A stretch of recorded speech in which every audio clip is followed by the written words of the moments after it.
Good afternoon. My name is Connie Rieger, and I'm representing St. Vincent de Paul, the Roman Catholic Church here in the city of Weyburn. Today's reading is from chapters 18 of Judges to chapters 21, and I will be reading from the NRSV version of the Bible. The migration of Dan. In those days there was no king in Israel, and in those days the tribe of the Danites was seeking for itself a territory to live in. For until then, no territory among the tribes of Israel had been allotted to them. So the Danites sent 5 valiant men from the whole number of their clan, from Zorah, and from Eshtaol. They said to them, "Go, explore the land." When they came to the hill country of Ephraim, to the house of Micah, they stayed there. While they were at Micah's house, they recognized the voice of the young Levite. So they went over and asked him, "Who brought you here? What are you doing in this place? What is your business here?" He said to them, "Micah did such and such for me, and he hired me, and I have become his priest." Then they said to him, "Inquire of God, that we may know whether the mission we are undertaking will succeed." The priest replied, "Go in peace. The mission you are on is under the eye of the Lord." The 5 men went on, and when they came to Laish, they observed the people who were living there securely, after the manner of the Sidonians, quiet and unsuspecting, lacking nothing on earth and possessing wealth. Furthermore, they were far from the Sidonians and had no dealings with Aram. When they came to their kinsfolk at Zorah and Eshtaol, they said to them, "What do you report?" They said, "Come, let us go up against them, for we have seen the land, and it's very good. Will you do nothing? Do not be slow to go, but enter in and possess the land. When you go, you will come to an unsuspecting people. The land is broad. God has indeed given it into your hands, a place where there is no lack of anything on earth." 600 men of the Danite clan, armed with weapons of war, set out from Zorah and Eshtaol and went up and camped at Kirath Jearim in Mana Dan. To this day, it is west of the Kirath Jearim. From there they passed on to the hill country of Ephraim and came to the house of Micah. Then the 5 men who had gone to spy out the land, that is, Laish, said to their comrades, "Do you know that in this place buildings are there, and in the buildings are an ephod and a teraphim, and an idol of cast metal? Now therefore consider what you will do." So they turned in that direction and came to the house of the young Levite at the home of Micah and greeted him, while the 600 men of the Danites, armed with their weapons of war, stood by the entrance of the gate. The 5 men who had gone to spy out the land proceeded to enter and take the idol of cast metal, the ephod, and the teraphim. The priest was standing by the entrance of the gate with 600 men armed with weapons of war. When the men went into Micah's house and took the idol of cast metal, the ephod, and the teraphim, the priest said to them, "What are you doing?" They said to him, "Keep quiet. Put your hand over your mouth and come with us and be to us a father and a priest. Is it better for you to be a priest to the house of one person, or to be the priest to a tribe and a clan in Israel?" Then the priest accepted the offer. He took the ephod, the teraphim, and the idol, and went along with the people. So they resumed their journey, putting the little ones, the livestock, and the goods in front of them. When they were some distance from the home of Micah, the men who were in the houses near Micah's house were called out. and they overtook the Danites. They shouted to the Danites, who turned around and said to Micah, "What is the matter that you come with such a company?" He replied, "You take my gods that I made, and the priest, and go away. And what have I left? How then can you ask me, what is the matter?" And the Danites said to him, "You had better not let your voice be heard among us, or else hot-tempered fellows will attack you, and you will lose your life and the lives of your household." Then the Danites went on their way.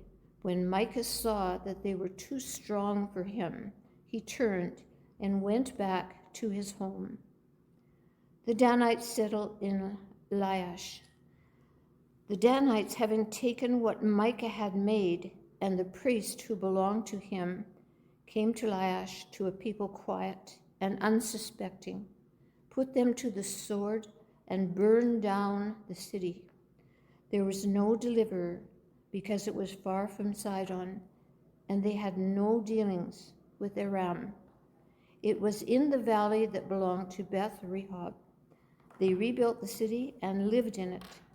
They named the city Dan, after their ancestor Dan, who was born to Israel. But the name of the city was formerly Laish. Then the Danites set up the idol for themselves. Jonathan, son of Gershom, son of Moses, and his sons were priests to the tribe of Danites until the time the land went into captivity. So they maintained as their own Micah's idol that he had made as long as the house of God was at Shiloh. The Levites' concubine. In those days, when there was no king in Israel, a certain Levite residing in the remote parts of the hill country of Ephraim took to himself a concubine from Bethlehem in Judah. But his concubine became angry with him, and she went away from him to her father's house at Bethlehem in Judah, and was there for some 4 months. Then her husband set out after her to speak tenderly to her and bring her back. He had with him his servant and a couple of donkeys. When he reached her father's house, the girl's father saw him and came with joy to meet him. His father-in-law, the girl's father, made him stay, and he remained with him for 3 days. So they ate and drank, and he stayed there. On the 4th day they got up early in the morning, and he prepared to go. But the girl's father said to his son-in-law, "Fortify yourself with a bit of food, and after that you may go." So the 2 men sat and ate and drank together. And the girl's father said to the man, "Why not spend the night and entertain yourself?" When the man got up to go, his father-in-law kept urging him until he spent the night there again. On the 5th day he got up early in the morning to leave, and the girl's father said, "Fortify yourself." So they lingered until the day declined, and the 2 of them ate and drank. When the man with his concubine and his servant got up to leave, his father-in-law, the girl's father, said to him, "Look, the day has worn on until it's almost evening. Spend the night. See, the day has drawn to a close. Spend the night here and enjoy yourself. Tomorrow you can get up early in the morning for your journey and go home." But the man would not spend the night. He got up and departed, and arrived opposite Jebus, that is, Jerusalem. He had with him a couple of saddled donkeys, and his concubine was with him. When they were near Jebus, the day was far spent, and the servant said to his master, "Come now, let us turn aside to this city of the Jebusites and spend the night in it." But his master said to him, "We will not turn aside into a city of foreigners who do not belong to the people of Israel, but we will continue on to Gibeah." Then he said to his servant, "Come, let us try to reach one of these places and spend the night at Gibeah or at Ramah." So they passed by and went on their way, and the sun went down on them near Gibeah, which belongs to Benjamin. They turned aside there to go in and spent the night at Gibeah. He went in and sat in the open square of the city, but no one took them in to spend the night. Then at evening there was an old man coming from his work in the field. The man was from the hill country of Ephraim, and he was reading in Gibeah. The people of the place were Benjaminites. When the old man looked up and saw the wayfarer in the open square of the city, he said, "Where are you going, and where do you come from?" He answered him, "We are passing from Bethlehem in Judah to the remote parts of the hill country of Ephraim, from which I come. I went to Bethlehem in Judah, and I'm going to my home. Nobody has offered to take me in. We, your servants, have straw and fodder for our donkeys, with bread and wine for me and the woman and the young man along with us. We need nothing more." The old man said, "Peace be to you. I will care for all your wants. Only do not spend the night in the square." So he brought him into his house and fed the donkeys. They washed their feet and ate and drank. Gibeah's crime. While they were enjoying themselves, the men of the city, a depraved lot, surrounded the house and started pounding on the door. They said to the old man, the master of the house, "Bring out the man who came into your house so that we may have intercourse with him." And the man, the master of the house, went out to them and said to them, No, my brothers, do not act so wickedly. Since this man is my guest, do not do this vile thing. Here are my virgin daughter and his concubine. Let me bring them out now. Ravish them and do whatever you want to them. But against this man, do not touch such a vile thing. But the men would not listen to him. So the man seized his concubine and put her out to them.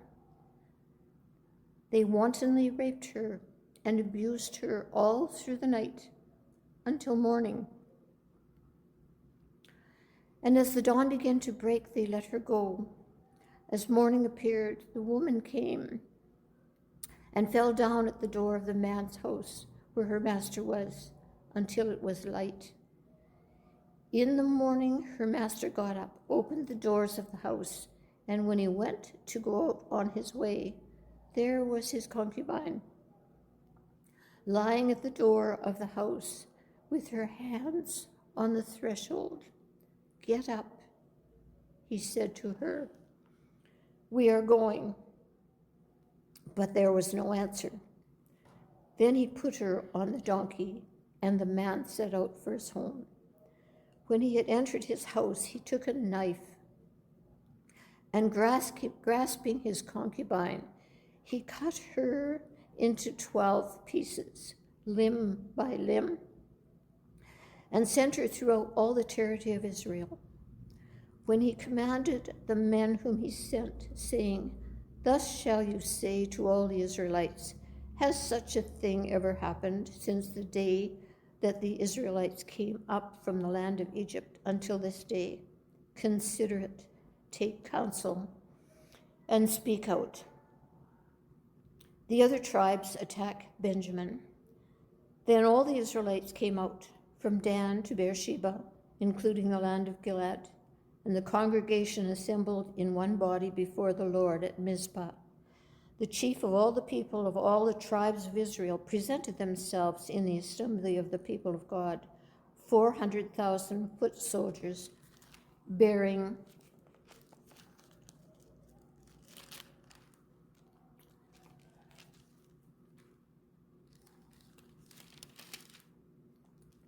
arms.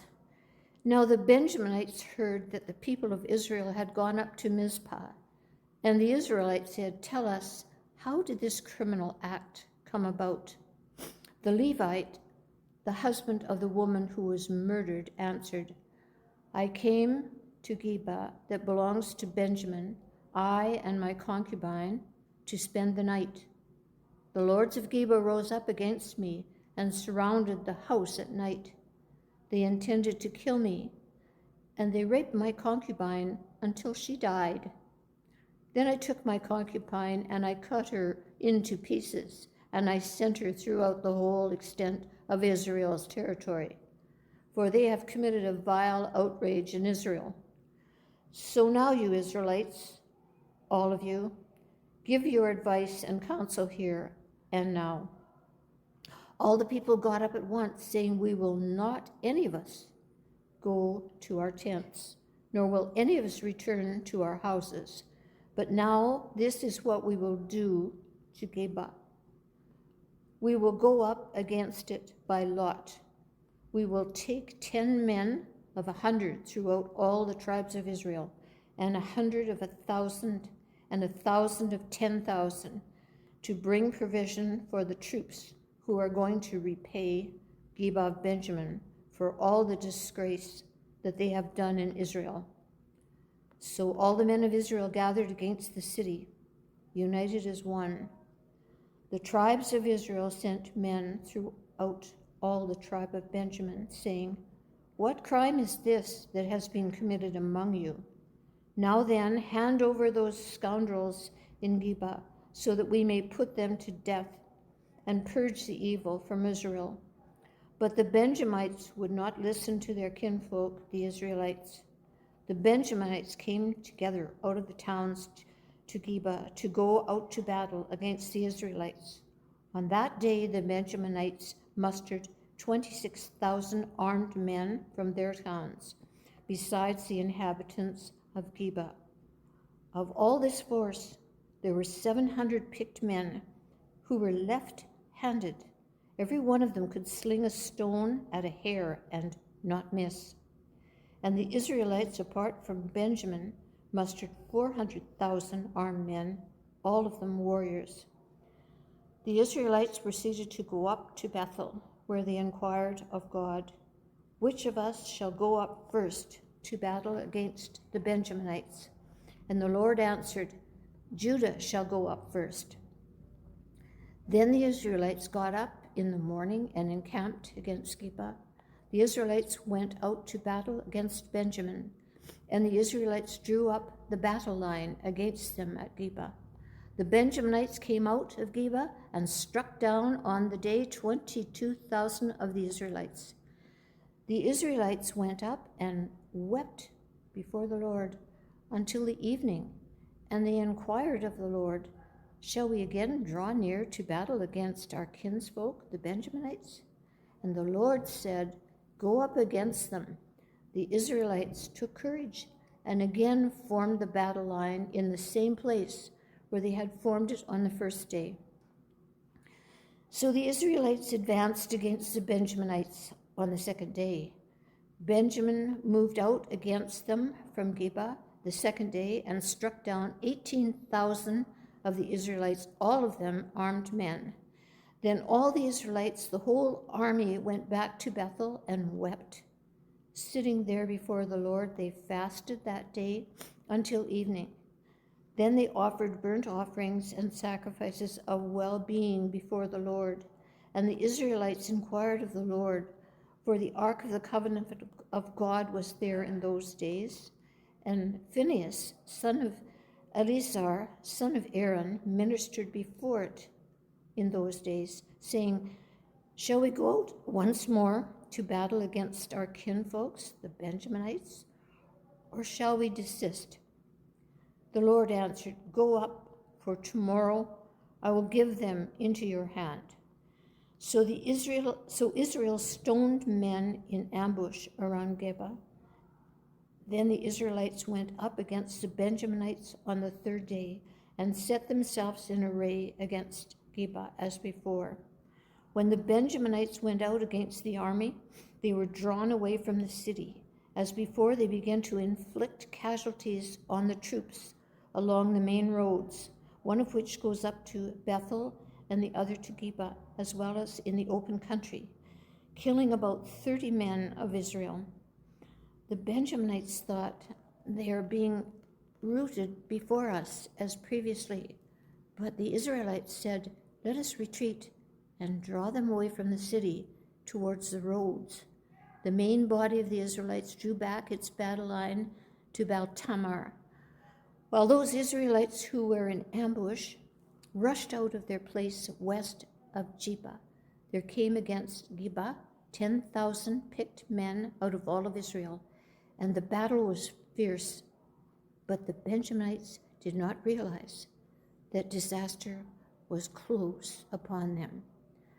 The Lord defeated Benjamin before Israel, and the Israelites destroyed 25,100 men of Benjamin that day, all of them armed. Then the Benjaminites saw that they were defeated. The Israelites gave ground to Benjamin because they trusted to the troops in ambush that they had stationed against Geba. The troops in ambush rushed quickly upon Geba. Then they put the whole city to the sword. Now the agreement between the main body of Israel and the men in ambush was that when they sent up a cloud of smoke out of the city, the main body of Israel should turn in battle. But Benjamin had begun to inflict casualties on the Israelites, killing about 30 of them. So they thought, surely they are defeated before us, as in the first battle. But when the cloud, a column of smoke, began to rise out of the city, the Benjaminites looked behind them, and there was the whole city going up in smoke towards the sky. Then the main body of Israel turned, and the Benjaminites were dismayed, for they saw that disaster was close upon them. Therefore they turned away from the Israelites in the direction of the wilderness. But the battle overtook them, and those who came out of the city were slaughtering them in between. Cutting down the Benjaminites, they pursued them from Noah and trod them down as far as a place east of Gilboa. 18,000 Benjaminites fell, all of them courageous fighters. When they turned and fled towards the wilderness to the rock of Rimmon, 5,000 of them were cut down on the main roads, and they were pursued as far as Gidom, and 2,000 of them were slain. So all who fell that day of Benjamin were 25,000 arm-bearing men, all of them courageous fighters. But 600 turned and fled toward the wilderness to the rock of Rimmon, and remained at the rock of Rimmon for 4 months. Meanwhile, the Israelites turned back against the Benjaminites and put them to the sword, the city, the people, the animals, and all that remained, also the remaining towns, they set on fire. The Benjaminites saved from extinction.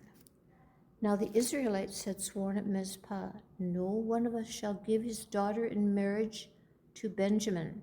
And the people came to Bethel and sat there until evening before God. And they lifted up their voices and wept bitterly. They said, O Lord, the God of Israel, why has it come to pass that today there should be one tribe lacking in Israel? On the next day the people got up early and built an altar there and burnt offerings and sacrifices of well-being.